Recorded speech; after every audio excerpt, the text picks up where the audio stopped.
Emma, a devoted wife in her early 30s, is 7 months pregnant and thinks her life with her husband, Jack, is stable until she uncovers the cruel truth.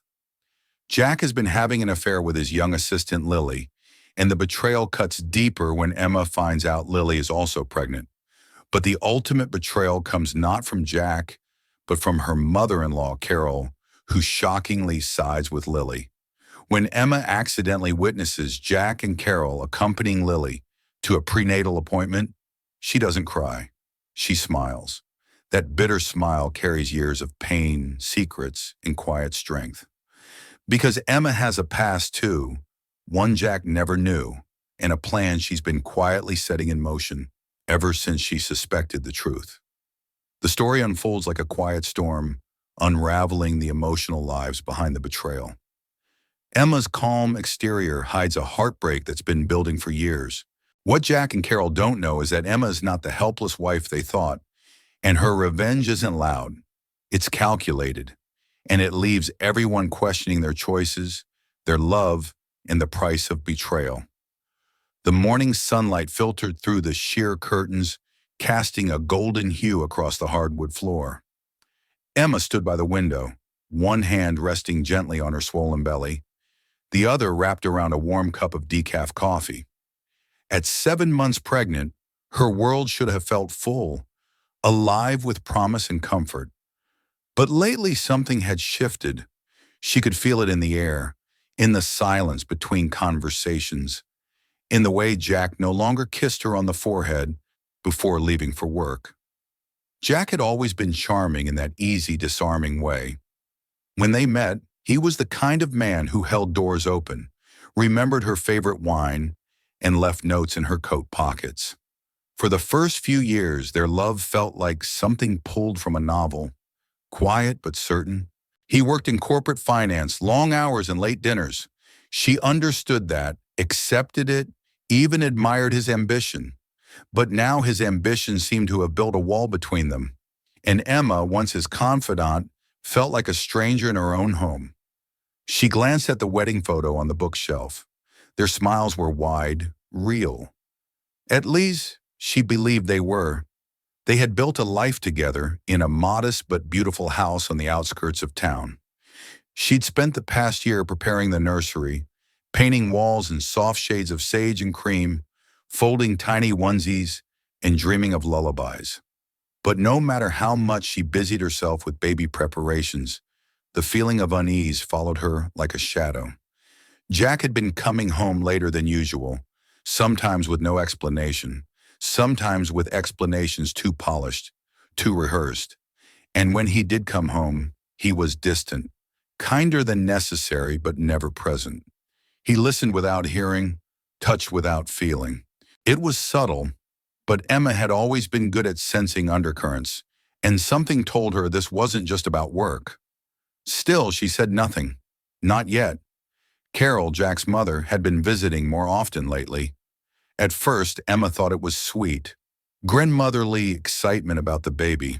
But her visits were short and sharp, filled with veiled comments about Emma's health, her mood swings, her ability to keep Jack grounded. There was something behind Carol's eyes, something unreadable and cold. Emma wondered if she was imagining things, but the weight of those glances lingered long after Carol left. It wasn't that Emma lacked suspicion. It was that she was waiting for proof, for a moment that would confirm what her gut had already begun to scream. But she wasn't going to accuse without certainty. Emma wasn't the kind of woman who shouted in kitchens or checked phones in the middle of the night. Her strength lived in silence, and silence, when used wisely, could be devastating. She turned away from the window and set the cup down. The house was quiet, too quiet. Jack was already gone, having left before sunrise for a meeting out of town. Emma didn't ask where. She had stopped asking questions she knew wouldn't be answered honestly. Instead, she walked down the hallway to the nursery. The rocking chair creaked softly as she lowered herself into it, her hands tracing the edge of the cushion. This room was her sanctuary, the only place in the house that still felt untouched by doubt. The mobile above the crib spun gently in the breeze from the open window, tiny wooden stars dancing in circles. Emma closed her eyes. She wasn't crying, not yet. There would come a time for tears, for anger, for confrontation, but not today. Today she would wait, because the truth has a way of revealing itself, quietly, mercilessly, and always at the right time. The days passed with a strange kind of stillness, like the hush before a storm. Emma moved through them with practiced grace, folding laundry, answering polite texts from friends, going to her prenatal appointments alone. Jack was always tied up, or on a call, or working late again. He said the words kindly, with just the right amount of guilt in his voice, but they rang hollow. Emma stopped expecting him to show up. Disappointment is easier when you stop expecting anything at all. It was a Wednesday when the first real crack appeared. Emma was organizing the kitchen drawer, the one filled with miscellaneous things, rubber bands, takeout menus, batteries, when she came across a receipt. It wasn't hidden, just slipped carelessly between two coupons. A dinner for two at a restaurant downtown. Not unusual on its own, except for the date. It was the night Jack had told her he was at a company dinner with just the guys. Hoy, she stared at the paper for a long moment, the edges trembling slightly in her hand. 2 entrees, a bottle of red. No one drinks red wine at a business dinner with men who prefer beer. Still, she didn't confront him. Instead, she placed the receipt back in the drawer and closed it gently, like placing a fragile truth back into hiding. She would collect the pieces one by one until the picture became impossible to ignore. That evening, Jack came home late again. He kissed her on the cheek with lips that felt cold. She asked him how the meeting went. He said, "Long but productive," and smiled without looking her in the eye. Then he went upstairs to shower, humming a song Emma didn't recognize. She stood in the kitchen, hands resting on the counter, her stomach pressing against the edge. The baby kicked gently, as if reminding her that life was still moving forward, whether she was ready or not. The next morning, Carol showed up unannounced, holding a box of herbal tea. "I thought this might help with the swelling," she said, stepping inside without waiting for an invitation. Emma forced a smile, took the box, and thanked her. They sat in the living room making small talk, but Carol's words, as always, came laced with something sharper. "You know," she said, crossing her legs and looking over her glasses, "Jack's under a lot of stress lately. You might want to be a bit more understanding. This pregnancy has taken a toll on both of you, I'm sure." Emma didn't respond. She just nodded slowly, her gaze fixed on the teacup in her hand. She wondered how much Carol knew, or rather, how long Carol had known and chosen to stay silent. After Carol left, Emma didn't cry. She felt oddly calm, as though her heart had moved one step further from the illusion she'd been holding on to. The truth was slowly surfacing, not in the form of shouting matches or dramatic discoveries, but in quiet betrayals and the aching absence of intimacy. That night, as she lay in bed beside Jack, she watched the ceiling fan turn. The air between them felt colder than usual, the gap in the mattress a canyon. He was already asleep, or pretending to be. She turned on her side, her hand resting protectively over her belly. There was a time when she believed in promises, in vows exchanged under a flower-draped arch, in whispered assurances in the dark. But now all of it felt like a painting left out in the rain, colors fading, outlines blurring, the truth bleeding through. And still, she waited. Not for Jack's confession, but for the moment when everything would shift, and the life she thought she had would quietly fall apart. Finally, fully, and beyond repair. It started with a scent. Something light, floral, unfamiliar.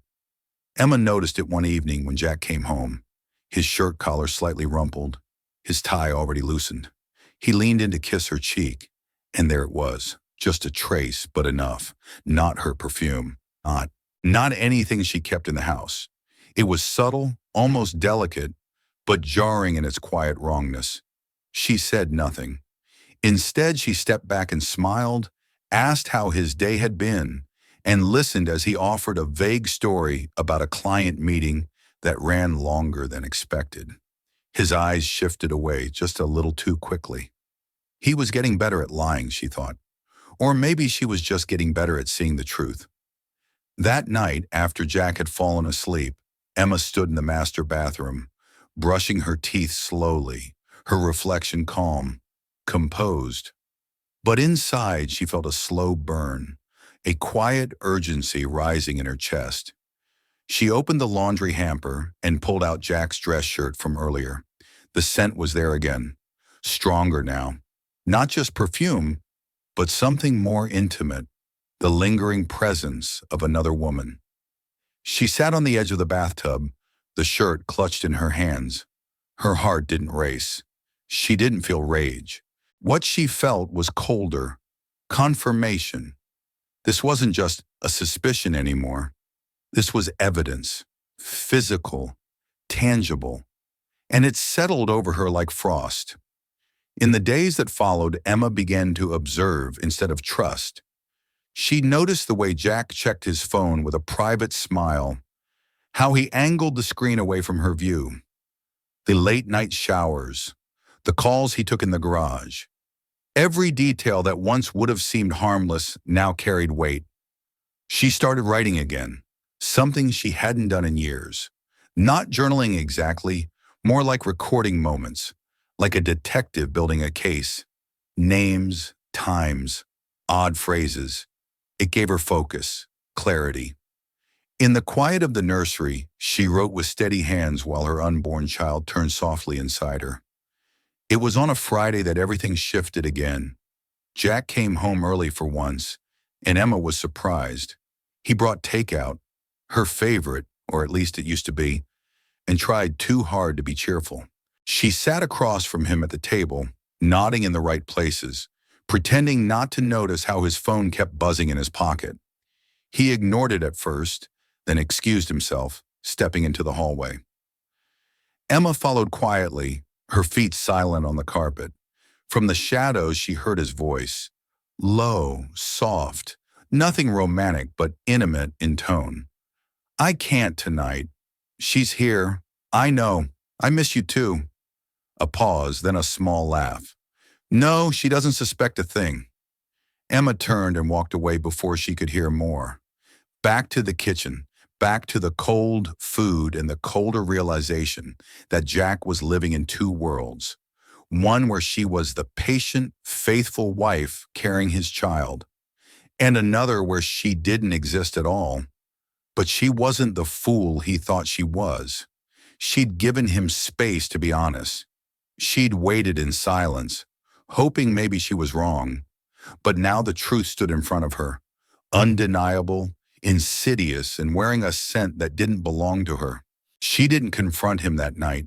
She played her part, ate the meal, smiled when he offered to do the dishes, kissed him goodnight like nothing had changed. Because Emma knew one thing with certainty now. Her silence was no longer a sign of hope. It was the sound of strategy, of something beginning, something irreversible. And Jack, wrapped in his lies and late-night calls, hadn't realized that the woman he was betraying was already 3 steps ahead. The office building stood tall and sleek in the heart of downtown, its mirrored windows reflecting a city that never looked back. Emma sat in her parked car across the street, her hands resting on the steering wheel, watching. She had never been to Jack's office before, not like this, not alone and unannounced. But curiosity had turned into necessity, and necessity had turned into resolve. That morning, Jack had left early, too early. He said he had a presentation. Emma didn't ask questions. Instead, she waited 10 minutes, slipped on her coat, and drove the familiar route he'd taken for years. She didn't know exactly what she hoped to find, only that she needed to see it for herself. It didn't take long. An hour passed, and then she saw her, blonde, young, petite, wearing a fitted dress that clung too closely for a workplace, her heels clicking confidently on the pavement. She stepped out of a black sedan and walked through the glass doors like she belonged there. Emma knew who she was before anyone said her name. Lily, the assistant, the one Jack had hired last year, freshly graduated, wide-eyed and eager. Emma remembered the way he talked about her in the beginning, casually, even proudly. "She's smart," he'd said. "Quick learner. Reminds me of someone I used to know." Back then, it sounded like praise. Now it felt like a confession. Emma stayed in the car, watching as Lily disappeared into the building. There was no confrontation, no dramatic moment of exposure. Not yet. That wasn't why Emma was here. She just needed to see the woman for herself, to put a face to the cracks in her marriage. But it wasn't just the walk or the smile or the youth that struck Emma. It was the way Lily moved. Confident, comfortable, not like someone sneaking around in the shadows. No, she carried herself like someone who believed she belonged in Jack's world. And that meant something far worse than a temporary affair. This wasn't a fling. This was something Jack had nurtured, protected, maybe even promised. Emma's chest tightened, not with jealousy, but with something heavier. Grief. The quiet mourning of a woman watching her life reshape itself from the outside. She felt foolish for hoping it had been just one mistake, a lapse. But this was deliberate, rehearsed, intimate in all the ways that truly hurt. Later that night, after Jack had come home and pretended like nothing had changed, Emma stood in the shower, water running hot over her skin, and tried to remember the last time he had looked at her the way she'd seen him look at Lily from across the street. She couldn't. She wrapped herself in a towel and walked slowly to the nursery. The mobile spun lazily above the crib. The room was nearly finished now, everything in place except for the feeling that it was still meant for someone else's life. Emma sat in the rocking chair, hands folded over her stomach. The baby kicked once gently. She whispered into the quiet, "We'll be okay." And she meant it, because she had seen what she needed to see. Lily wasn't the enemy. She was just a mirror, reflecting back everything Jack had been hiding.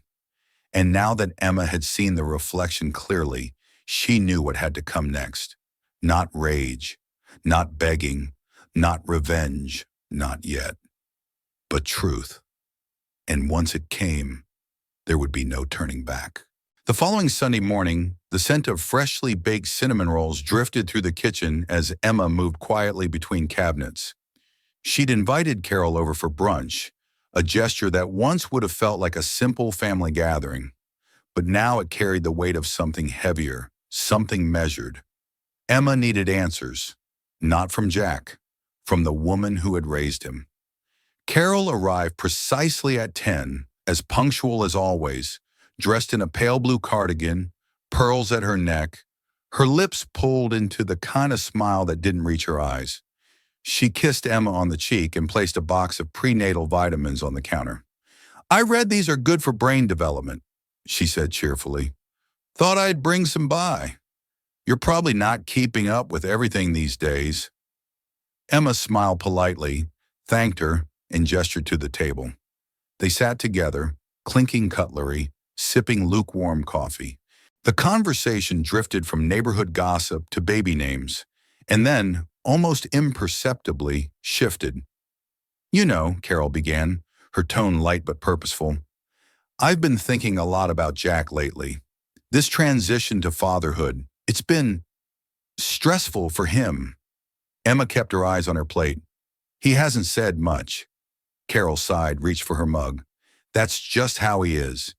He keeps things in. Always has. He learned that from his father. God rest him.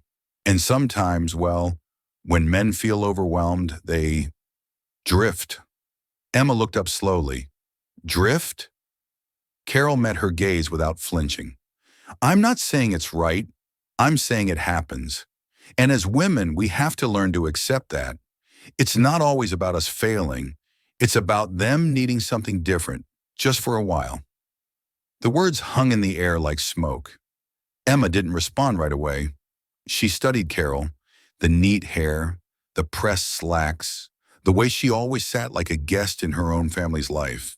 And suddenly it became clear. Carol knew. She had known for weeks, maybe longer. She hadn't just turned a blind eye. She had justified it. "Are you telling me I should forgive him?" Emma asked quietly. "I'm telling you that holding on to anger won't fix anything," Carol said. "What matters is your child, your family. Jack may have made a mistake, but he's a good man." Emma felt something shift in her, a final thread snapping. A good man doesn't bring another woman into his life while his wife is pregnant with his child, she said, her voice even. And a good mother doesn't teach her son that betrayal is part of growing up. Carol's expression flickered. Her smile faded, but only slightly. "You don't understand what it takes to make a marriage last." Emma stood, calmly clearing the plates. "No, I understand exactly what it takes. That's why I know this one won't." Carol stood as well, flustered now. "Emma, I'm only trying to help."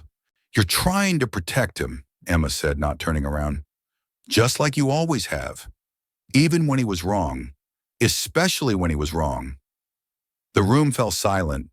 Outside, the wind rustled the trees. Inside, Emma stood still, one hand braced against the counter, the other resting protectively over her stomach. She didn't need Carol's approval. She didn't need Jack's promises. She only needed the truth. And now she had it. In Carol's well-meaning warnings, in her casual dismissal of betrayal, in the subtle manipulation dressed as concern. As Carol gathered her purse and made a stiff exit, Emma felt a quiet resolve settle over her. No more pretending. No more waiting for someone else to do the right thing. She was no longer the one being left behind. She was the one walking away, with her head high, her heart clear, and a strength they never saw coming. The morning sky was overcast, painted in dull grays and pale light. Emma sat in the car again, parked near the women's health clinic Jack had mentioned once, carelessly in passing, when explaining why he couldn't make it to her last checkup. Something about an urgent client meeting. She hadn't questioned it then, but today she was done giving him the benefit of the doubt. Her hands trembled slightly as she adjusted the rearview mirror. It wasn't nerves. It was anticipation. The kind that comes not from fear, but from finally stepping out of the fog. She didn't have to wait long. At precisely 9:06, the black SUV pulled into the lot. Jack stepped out first, wearing his usual navy blazer, phone already pressed to his ear. He looked polished, calm. Behind him, Carol emerged from the passenger side, smoothing her skirt, her eyes scanning the lot like she was making sure no one familiar was around. Then came Lily, young, glowing, very pregnant. She walked between them like she belonged there. Jack carried her bag. Carol guided her gently toward the entrance, placing a warm hand on Lily's back as they crossed the sidewalk. Emma watched from behind tinted windows, unmoving, 3 of them, laughing softly, speaking with familiarity, Jack leaning in to say something to Lily, who touched his arm in return, Carol holding the door. It was a scene Emma could have imagined with herself at the center. Once. Now it played like a cruel parody of the life she'd built, or thought she had. She didn't cry. She didn't scream. Instead, she smiled, not the kind of smile that shows joy, but the kind that comes from recognition, from clarity, from understanding the full depth of a betrayal and knowing exactly where you stand. They had made their choice. They had built a world behind her back, piece by piece, lie by lie. Jack hadn't just strayed, he had replaced her, and Carol hadn't just turned away. She had embraced the other woman as her own, without hesitation. Emma leaned back in the seat, the quiet hum of the car the only sound around her. For the first time in weeks, she felt still. Not because it didn't hurt, but because the worst had already happened. and she was still standing. She looked down at her belly, her hand resting gently over the curve of new life. "This is the last time," she whispered. "The last time I'll follow them. The last time I'll wonder. Now I know." And she meant it, because in that moment, watching her husband and mother-in-law guide another woman to a prenatal appointment that should have belonged to her, Emma stopped hoping for anything from them. There would be no confrontation today, no breakdown in the parking lot, no scene. She wasn't here to be seen. She was here to see. And now that she could finally begin the part they never expected, the quiet undoing, the steps she would take, calmly and deliberately, while they remained convinced she was still in the dark. Emma started the car, the engine humming to life. She drove away without looking back. The truth was hers now, and soon the consequences would be too. The days that followed were quiet, too quiet perhaps, but not in a way that signaled despair. It was the kind of quiet that came before something irreversible. Emma no longer waited up for Jack. She no longer tracked his absences or counted the empty spaces in conversation. The time for wondering had passed. Now every movement was deliberate, every moment a step towards something she had already decided. She met with a lawyer first, a discreet office in a converted house at the edge of town, the kind of place where no one asked too many questions and everything stayed behind closed doors. The attorney, a woman in her 40s with sharp eyes and a steady voice, greeted her kindly but professionally. "I'm not here to destroy anyone," Emma said softly, fingers resting over her belly. "But I'm done being invisible." The attorney nodded. "We'll start with what's yours." They reviewed bank statements, property deeds, business accounts, documents Jack had assumed Emma never cared to understand. But she had, quietly, all these years she'd watched. She just hadn't spoken, until now. It turned out the house was in both their names. So was one of the businesses Jack had opened early in their marriage, back when he still needed her credit and her connections. His name had always been the one people saw, but legally Emma had more rights than he realized. She walked out of the office with a folder in her bag, not full of threats, but of options. And that changed everything. The next call she made wasn't to a friend. It was to someone from before Jack. A man named Marcus, a financial consultant she once worked with, before giving up her own career to support Jack's. Back then, Marcus had admired her sharp mind and quiet focus. She remembered how he used to say, "You were made for more than back seats." He picked up on the second ring. "I was wondering when you'd call," he said, voice warm with familiarity. Emma exhaled, a small smile on her lips. "I need to come back to life." He didn't ask for details. He simply said, "Let me know where to start." That night, Emma sat in the nursery with the lights dimmed, her hand resting on the curve of her belly.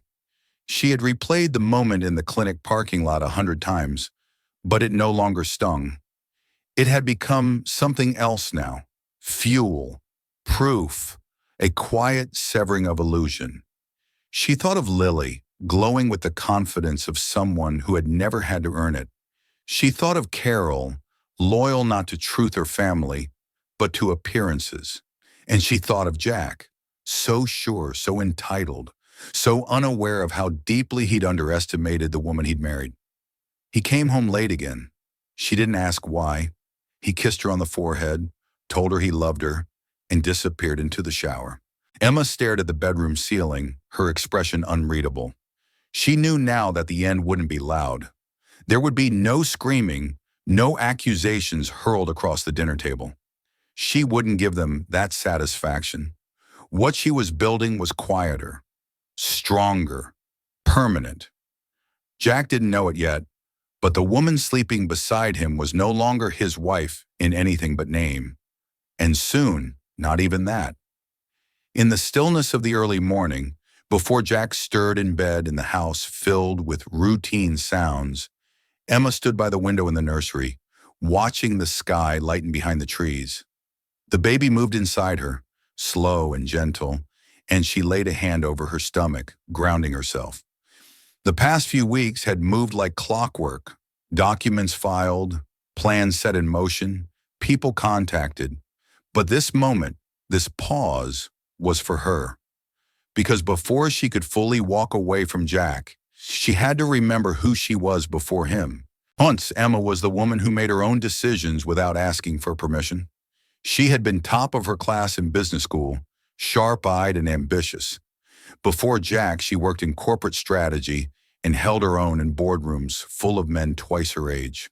She remembered late nights spent drafting proposals, the thrill of negotiations, the calm satisfaction of knowing she was in control. Then came Jack, charming, driven, full of big ideas, but scattered execution. He was magnetic, the kind of man who swept in like a storm and made everything feel like fate. She hadn't fallen for him blindly. She fell because she believed she could build something with him, and for a while they did. He talked about dreams, and she helped organize them into plans. She coached him before investor meetings, polished his pitches, proofread every business proposal. But slowly the narrative changed. Jack began to take credit. Emma began to step back. He'd say things like, "You're so good behind the scenes," or "You're not really the public type." And she believed him, or at least pretended to. Because love, she thought, was compromise. But compromise turned into silence, and silence turned into invisibility. Emma had given him everything, her skills, her loyalty, her voice, and in return he built an empire with his name at the top and hers buried in the footnotes. Now as she stood in the nursery they once painted together, she realized something bitter but liberating. Jack had never truly seen her. Not as an equal, not as a partner, only as a stepping stone. She stepped away from the window, her bare feet soft against the wooden floor, and walked to the bookshelf. At the bottom, behind stacks of children's books and photo albums, was a box she hadn't opened in years. Inside, old notebooks, business plans with her name on them, a worn leather folder containing her first offer letter from a firm in New York, the one she turned down to stay in this town with Jack. She held the papers in her hands, flipping through old proposals, graphs, analysis written in her tight, precise handwriting. There she was, her real self, not the quiet wife, not the smiling, forgiving placeholder, but the woman who had once stood toe-to-toe with the very kind of man Jack pretended to be. She wasn't lost. She had just been sleeping. Downstairs, she heard Jack's footsteps, the sound of the coffee machine, a door creaking open. She stayed upstairs, because today she didn't need to perform. Later that afternoon, she would meet Marcus again. They'd begun discussing a return, part-time consulting at first, then a full project portfolio after the baby came. He hadn't asked for references or proof. He remembered who she was, and more importantly, so did she. When Jack came home that night, he found Emma sitting at the table with papers spread out before her. Budgets, business proposals, old resumes. He looked at them, confused. "What's all this?" he asked, setting down his keys. Emma didn't look up. "Just revisiting something I left behind." He laughed nervously. "You're thinking of going back to work? Now? With the baby almost here?" She met his eyes for the first time all day, calm, unshaken. "I never really left. You just stopped noticing." Jack blinked. "Emma, are you okay?" She smiled, but there was no warmth in it. "I've never been clearer." He said nothing after that, just stood there uncertain, perhaps sensing a shift he couldn't explain. The control he thought he had, the power he believed was his, was slipping, quietly, efficiently, without permission. Emma gathered her papers, stacked them neatly, and rose from the table. "I have a meeting in the morning," she said as she passed him. "Don't wait up." And with that, she walked upstairs, one hand on her belly, the other holding the folder of her own forgotten brilliance. Jack stared after her, silent. Because for the first time in their marriage, Emma wasn't the one left wondering. He was. Emma didn't plan the dinner to be theatrical. She wasn't interested in dramatics or spectacle. What she wanted was silence, the kind that falls when people realize they've stepped into a room with no exits. She chose the date carefully, just 2 weeks after her meeting with Marcus, 1 week after the paperwork had quietly moved through the court, and 3 days after she had transferred half the business holdings back into her name. The invitations were simple: a message to Jack, a call to Carol, and a polite text to Lily. "I think it's time we sat down. All of us." Jack had hesitated. "You sure you're up for that?" Emma smiled. "I'm sure." They arrived on a Thursday evening, just before dusk. The table was set, the food warm, the house dimly lit and quiet.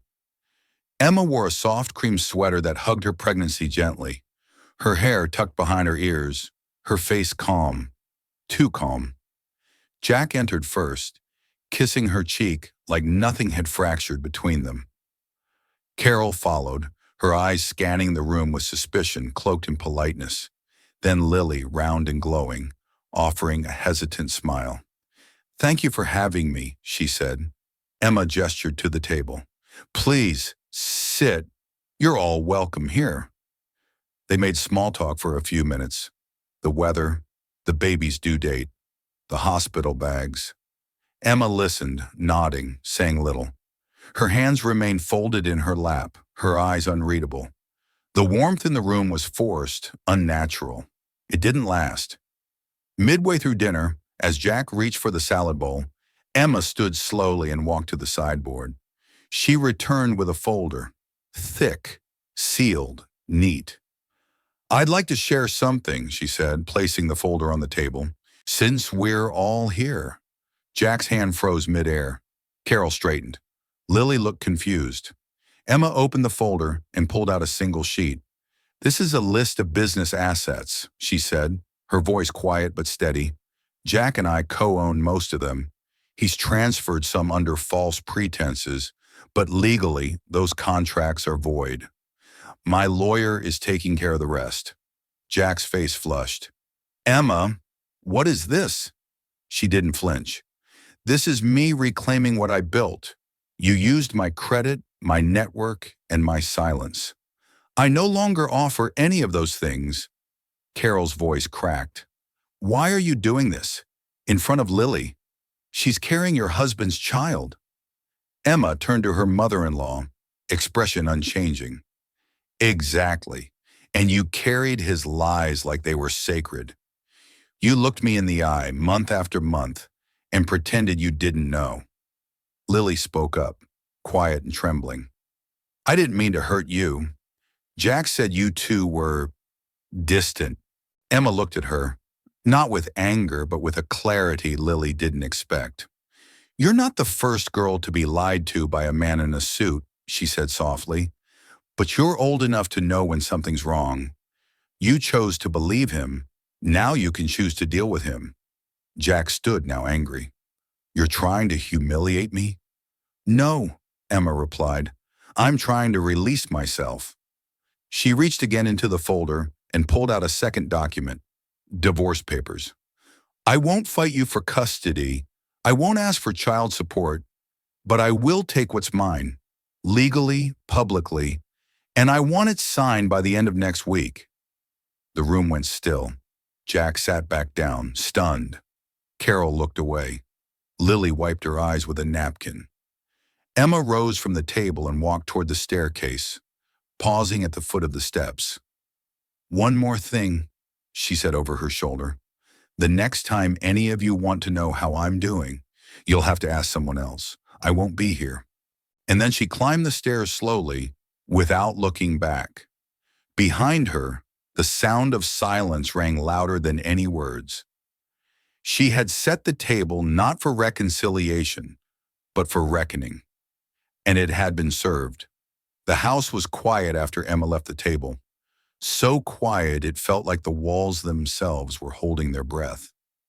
No one moved at first. The documents sat between them like a silent witness, heavy with the truth they could no longer ignore. Jack was the first to break the silence. He reached for the folder, flipping through the pages with a trembling hand. Financial disclosures, legal filings, a power of attorney Emma had quietly revoked 2 weeks earlier. His face paled as he read. His voice, when it finally came, was hoarse with disbelief. "She's been planning this." Carol spoke next, but her tone had lost its usual authority. "She's just upset, hurt. You can't blame her." "You've made mistakes, Jack," Jack snapped. "You helped me make them." Carol stiffened, the sting of truth landing sharper than she expected. "I did what I thought was best for our family." "Our family?" Jack laughed bitterly, still flipping pages. "You knew about Lily. You encouraged me to keep going. You said Emma would come around." Carol's eyes dropped. "I didn't think it would go this far." But it had. And now everything Jack had built, his business, his reputation, his carefully curated image, was unraveling with the steady precision of a woman he'd once dismissed as soft, quiet, manageable. Lily sat frozen, her hands pressed to her belly. She hadn't spoken since Emma left. But now her voice broke through the tension, soft but laced with panic. "She's really divorcing you?" Jack didn't answer. He couldn't. The truth was written in every line of that folder. Lily's breath quickened. "You told me it was over, that she just needed time. You said she wasn't strong enough to leave." Jack looked at her, but he didn't speak. Because in that moment, he saw what he hadn't seen for years.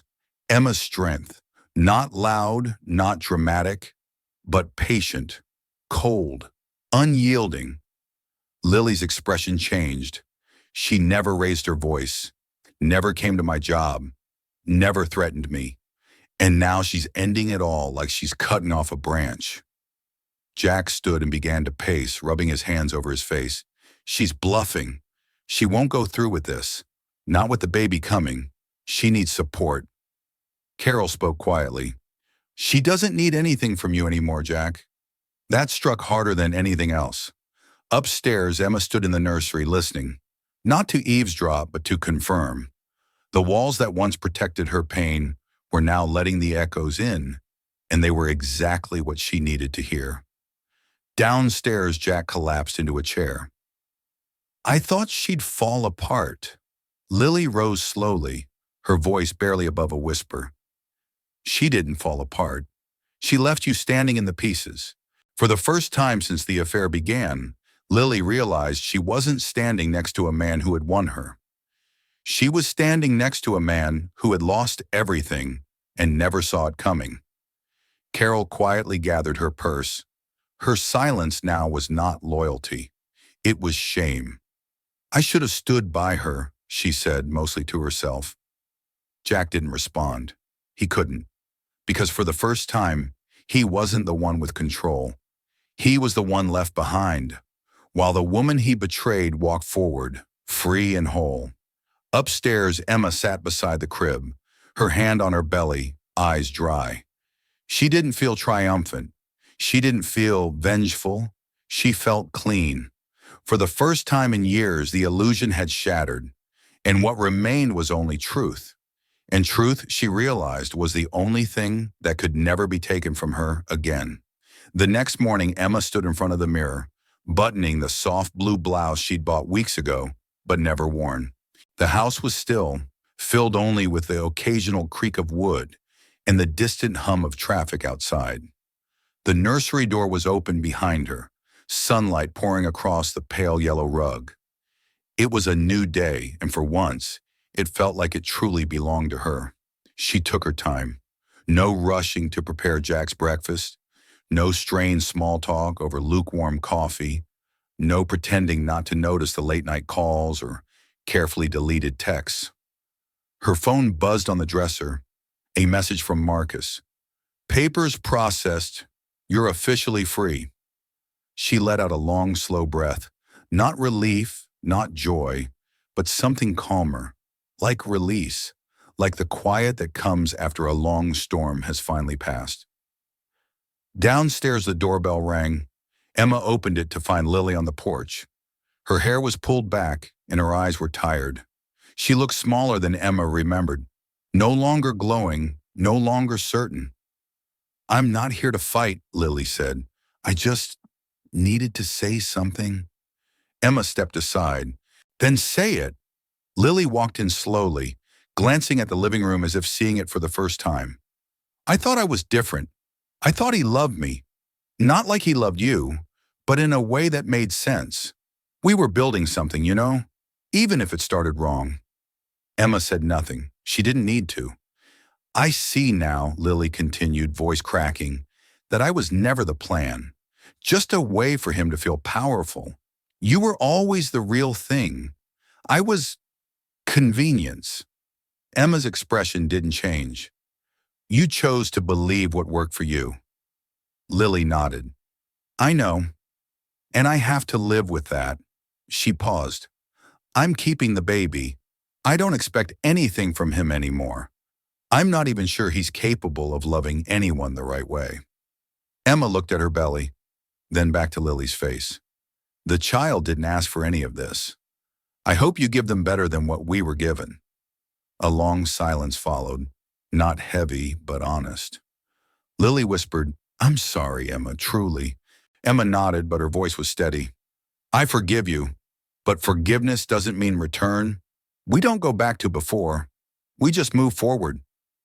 Lily's lip trembled, but she didn't cry. She simply turned and left. As the door clicked shut, Emma didn't feel satisfaction, only peace.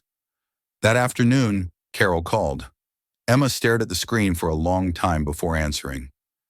"Emma," Carol said, her voice thin and uncertain, "I made mistakes. I was wrong. I let my pride guide me when I should have stood by you. I saw you as competition, not family, and I was cruel when you needed kindness." Emma listened, her face unreadable. "I won't ask for your forgiveness," Carol said, "but I wanted you to know I'm sorry." There was a beat of silence. "I forgive you," Emma said softly, "because I don't want to carry you with me anymore." Carol choked on a breath. "You deserve better." "I know," Emma said, and ended the call. That evening, Emma sat on the back porch, a warm cup of tea in her hands and a cool breeze brushing against her skin. The sky was soft with the colors of dusk, and the world around her felt quiet in a way that wasn't empty, but full of new space, new air, new beginnings. There had been betrayal, lies, cruelty, but there had also been clarity, strength, and the rediscovery of a woman long buried beneath someone else's life. She touched her belly and whispered, "We're going to be okay. Not perfect, not without scars, but okay." And that was more than enough. The hospital room was quiet, lit only by the soft glow of the late-night lamp near the window. Emma lay back against the pillows, her hair damp against her forehead, her eyes fixed on the tiny bundle resting in her arms. The baby was asleep, warm and still, wrapped snugly in a cream blanket. The nurse had stepped out moments ago, leaving her alone with this new life, hers and hers alone.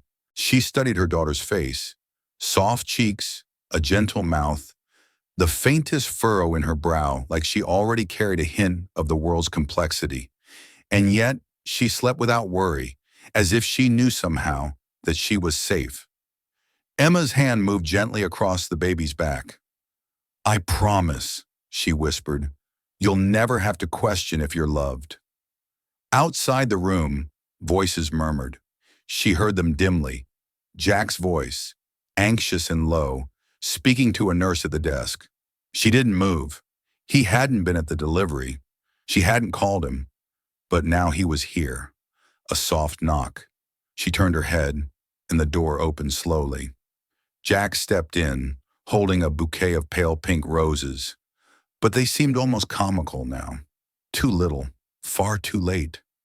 His eyes were bloodshot, and for the first time he looked older, smaller, like a man who had finally understood the cost of his arrogance. "I heard, you gave birth yesterday," he said. Emma didn't respond at first. She kept her gaze on the baby, adjusting the blanket carefully before looking up. "She doesn't carry your name," she said quietly. Jack blinked. "What?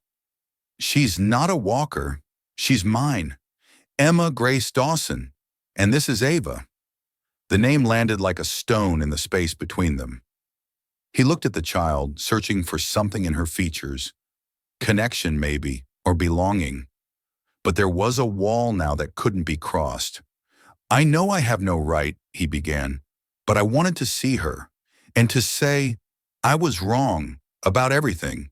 You, us." Emma's eyes were calm. "You were wrong about who I was. You mistook silence for weakness, forgiveness for submission. But I was never weak, Jack. Just patient." Jack swallowed, tears pricking at the corners of his eyes. "I miss you." "I believe you," Emma said. "But missing me doesn't change what you did." He took a slow breath, nodding. "If you ever let me be a part of her life, even a small part, I'll be grateful. And if you don't, I'll still understand." She watched him for a long moment, then finally said, "She deserves to know where she comes from, but she'll also know why I chose to raise her without you." Jack didn't argue. He only nodded again, quietly retreating, the door clicking shut behind him. Emma looked down at Ava, brushing a fingertip across her cheek. This was not the life she'd planned, but it was hers now, built on truth, on courage, on the quiet kind of strength that doesn't need to shout to be heard. Later, after the nurse returned and the room dimmed, Emma lay back, her daughter resting on her chest. The night moved slowly, gently, without fear. Somewhere in the past, a woman had been betrayed, humiliated, dismissed. But here now, a mother held her child and smiled, not because the pain was gone, but because it no longer owned her. The future was unwritten, and for the first time in years, it belonged to her.